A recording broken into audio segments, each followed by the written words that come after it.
Welcome back, everyone. Today, we're diving into something a little different. Well, we're still in the 16th century, but this Yeah. time we're going fishing. Ooh, fishing. Yeah, but not literally, of course. Yeah. We're going to be looking at the Yes. world of fish and fishing in Geneva during the Reformation. Okay. Specifically, use fish and fishing in Geneva at the time of Calvin Mm-hmm. as our guide. Yeah. This is a new book published just this year by Christophe Cheslon. Now, Very cool. picture this Geneva. They've just broken free from the Duke of Savoy, Okay. and they're right in the thick of Calvin's reforms. Mm-hmm. And like with any big shakeup, even how they managed Yeah. something like the fishing was changing. Yeah, it's easy to forget about those like everyday things, but Right. they can really give us a much better understanding of a historical period than just the big events. Yeah. And this wasn't just about, catching dinner. Right. Fishing rights were a whole complicated mess. Kind of a miniature version of the power struggles that were happening everywhere during the Reformation. Okay, so let's break that down a little. The Yeah. book mentions that Yeah. before the Reformation, you had all these different groups Hmm. claiming a piece of the fishing pie. Right. You had the bishop, the duke, even a convent, and the city council. Yeah, it was. Sounds like a recipe for conflict. It was. And there's this one legal battle that the book highlights that really shows this. So Okay. the bishop, he gives exclusive fishing rights to this guy, Besançon Hughes. Mm. He was actually a pretty important figure in Geneva getting its independence. Okay. So it was supposed to be a reward. Right. But then Hughes, well, he needs money, so he sells those rights to pay off his debts. Uh-oh. Yeah, and that sets off this whole Wow. chain reaction of like transactions and competing claims. It's like a game of hot potato with Right. fishing rights instead of a potato. Exactly. And this wasn't just some small disagreement either. Yeah. Geneva City Council got involved. They argued that the bishop never had the authority to grant those kinds of rights. Mm. And they said that the fishing rights should actually belong to the city. Okay. This even dragged in some big names like Louis de Diesbach from Bern. Oh, wow. They actually had to go to arbitration to settle it.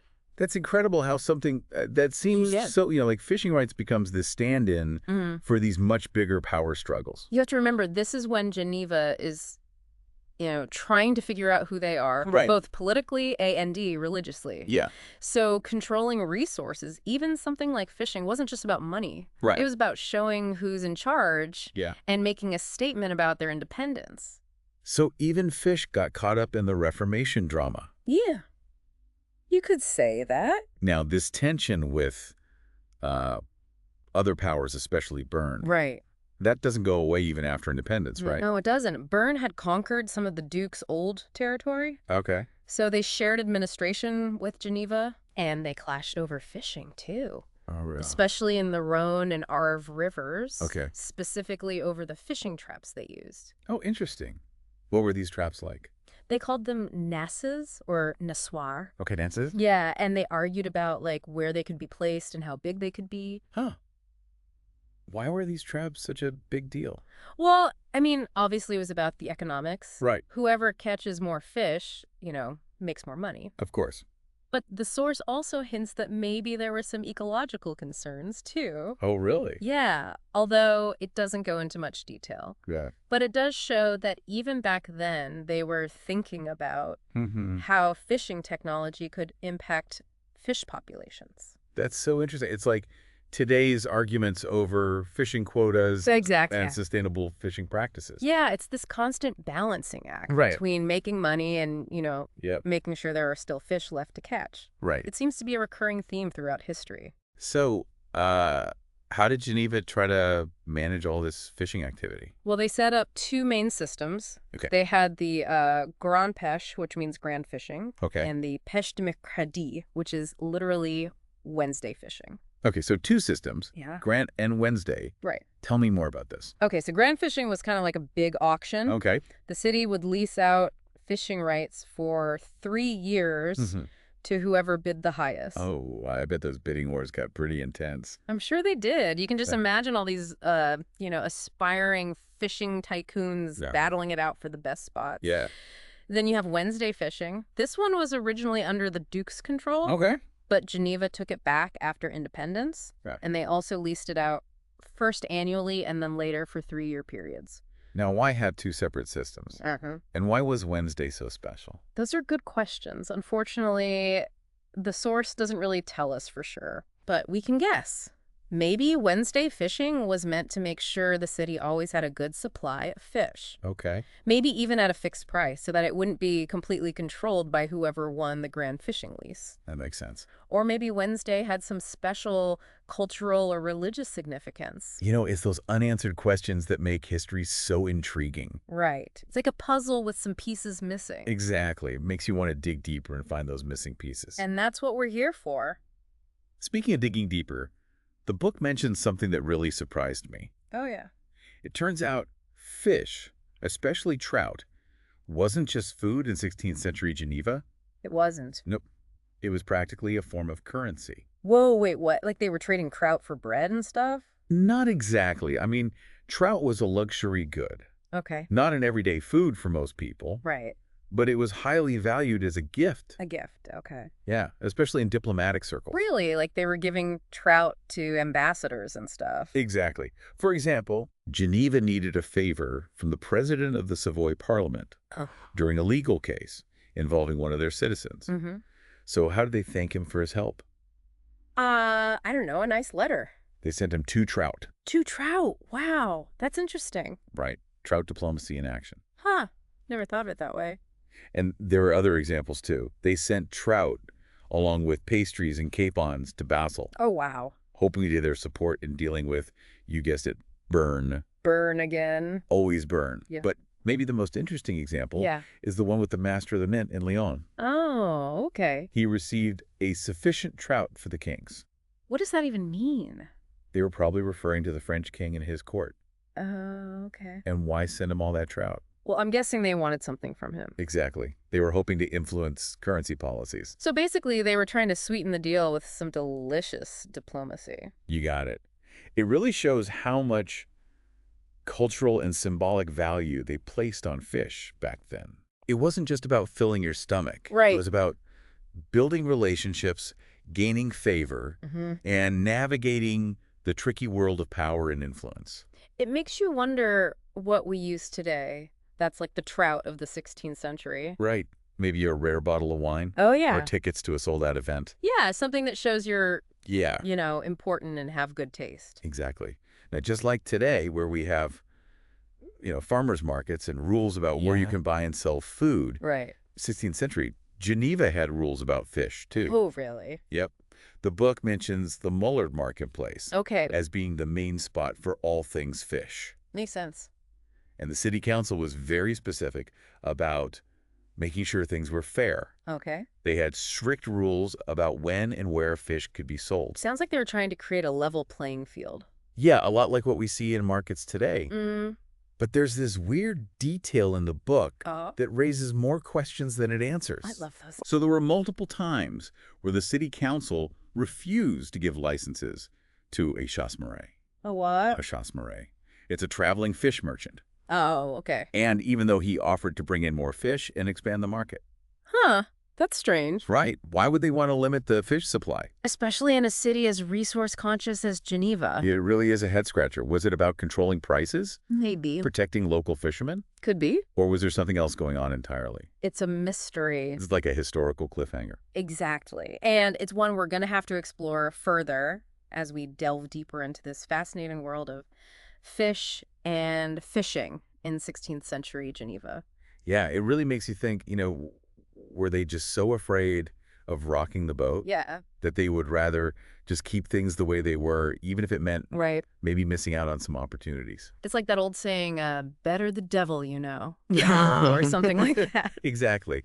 And, this whole idea of control. It even shows up in how they manage their fish supply. Oh, you mean like those serfs we talked about? Yeah, exactly. Those are Like little underwater pantries? It was actually pretty smart for the time. Yeah. Keep the fish fresh without having to salt or dry them. But I bet it wasn't always easy to keep those serfs secure. You're telling me. The Yeah. book mentions a few cases of people stealing from them. Oh, really? Oh, yeah. It seems like people have always had a taste for free food. I guess some things never change. But there's this one story about a guy named Jean Kleberger. Okay. He was a wealthy benefactor of Geneva, but he lived in Lyon. Okay. And he had his own serve, all stocked with carp. Okay, fancy. Right. But while he was away, someone decided to have a little carp feast. Oh, no. Not the Baron's carp. He was furious.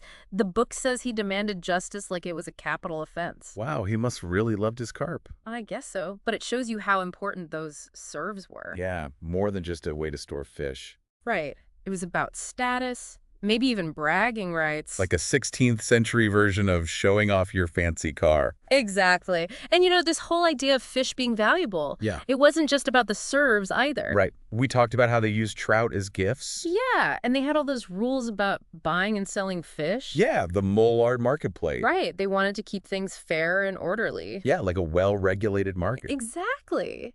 But then there's this weird thing with the chasse marée. Right, the traveling fish merchant. Yeah, and they wouldn't give him a license. Even though he could have brought in more fish. Yeah, it doesn't make a lot of sense. Unless they were more worried about protecting their own fishermen. Maybe. Or maybe they were just afraid of change. Yeah, new people, new ideas. Could be disruptive, So they chose to stick with what they knew. It's interesting how their fears and anxieties shaped their decisions, even about something like fish. It shows that even something that seems simple can be really complicated when you look at the bigger picture. Absolutely. And sometimes what's not there, What do you mean? like what they don't do, Okay. can tell us just as much as what they do. That's a good point. Like we're reading between the lines. Exactly. It's like being a detective. Yeah. Trying to understand why people made the choices they did. And sometimes those choices are full of contradictions. Yeah, people aren't always logical. Especially when you add in all the historical context. Right, and the social pressures and personal ambitions. That all makes for a pretty fascinating story. Absolutely. Speaking of fascinating stories, Yeah. the book mentions this incident Oh, yeah. with Italian and Genevan workers Oh, yeah, that one. where they get into a fight over fishing techniques. I love that story. It shows that history is full of these Yeah. little unexpected twists and turns. Like a soap opera? Kind of. So Yeah. tell me, what do you remember about it? Well, I remember the Italian workers were using paste as bait, and that upset the Genevan fishermen. Yeah, it seems like a weird thing to fight over. I know. What was so bad about paste? It's hard to say for sure, Okay. but maybe the Genevan fishermen saw it as unfair? Okay. Like the Italians were cheating or something? Right. Or maybe they were just Yeah. worried about competition. That's probably part of it too. Yeah, jobs and resources were scarce back then. Absolutely. And this was also a time of a lot of change. Yeah, with the Reformation and everything. So maybe there was some resentment towards outsiders. It's like that us versus them mentality. Yeah, exactly. And things escalated quickly. Yeah, insults, accusations, Mm. and eventually violence. The woman even got hit with a stone. It's crazy how a disagreement over bait I know, right? could turn into a riot. It shows you how fragile things were. Yeah, even in a society that was trying to be all about order and reform. People are still people. They have their own beliefs and prejudices. And sometimes those things boil over. It's a good reminder that history isn't always neat and tidy. Nope. It's messy and complicated. And full of surprises. Speaking of surprises, the book also talks about Yeah. how new technologies impacted fishing. Oh, right, like that paper mill. Yeah, the paper mill. A sign of progress. But progress often comes with a price. So what happened with the paper mill? Well, it was built in 1538, Okay. and the fishermen started complaining that it was hurting their business. Really? Well, the book mentions the noise from the mill Okay. and also probably the pollution. Right, the waste from making paper It was probably scaring the fish away. and maybe even killing them. Yeah, it's a classic example of how good intentions Yeah. can have unintended consequences. It's like that old saying, pave paradise and put up a parking lot. Exactly, and it's a debate that we're still having today. Right, trying to balance economic growth with environmental protection. It's a tough one. It is. So what do you think are the big takeaways from all this? Well, for me, it makes me think about how we value and manage resources. Yeah, Do we learn from the past? Or do we keep making the same mistakes? big questions. Big questions, but important ones. It really makes you think, doesn't it? How even something as simple as fishing can be so connected to these bigger issues. Absolutely. It's like those ripples you get when you throw a stone in a pond. Yeah, it starts small, but then it spreads out. Exactly. And speaking of spreading out the book mentions this crazy story Oh, yeah. about a monster fish. A monster fish. Yeah. Supposedly it was caught in Malines, glanders. Okay. and they described it as having the head of a woman and the rest fish. Whoa, that's wild. Right. Imagine the stories that must have inspired. Oh yeah, people love a good monster story. I guess some things never change. But it's interesting to think about how those stories might have influenced people. Right. Like, did they make people afraid of the water? Maybe, or maybe it made them more respectful of nature. Like a reminder that there are things out there that we don't understand. Exactly. And it also shows how news and information traveled back then. Yeah, even if it wasn't always accurate. It's like the 16th century version of fake news. So, we've talked a lot about the big picture stuff, Mm-hmm. but I'm curious about the everyday lives of the fishermen. Yeah. Like, what were their challenges? What tools did they use? Well, the book doesn't go into a ton of detail about that. Okay. But it does mention the different types of nets and traps. Yep. They had ones specifically for certain fish Interesting. and for different fishing conditions. So they had to be pretty adaptable. Oh, yeah, for sure. They needed to know the waters and the Yeah. fish and Sure. how to use the right tools for the job. It makes you realize that fishing was more than just a hobby back then. Yeah, it was a way of life. They depended on it for their survival, Exactly. They were real professionals. but it wasn't always easy, right? No way. They had to deal with storms Yeah. and changing fish populations and competition from other fishermen. And then you had the paper mill causing problems. Oh, yeah, don't forget the paper mill. So even back then, they were dealing with things like economic uncertainty and environmental challenges. It's like those challenges are just part of the human experience. Yeah, no matter what time period you're in. It's fascinating how connected we are to the past. It really is. And it makes you think about how our choices today will shape the future. Absolutely. It's all about finding that balance. Right, between progress and sustainability, Between meeting our needs and protecting the planet. and between learning from the past and making new mistakes. Hopefully more learning than mistakes. Well, on that note, I think it's time to wrap up this deep dive. Already. Time flies when you're having fun. It really does. Thanks so much for joining us on this journey into the world of 16th century Geneva. It's been a pleasure. And to all our listeners out there, thanks for tuning in. Yeah, thanks for listening. We hope you'll join us again for our next deep dive into the surprising and illuminating world of history.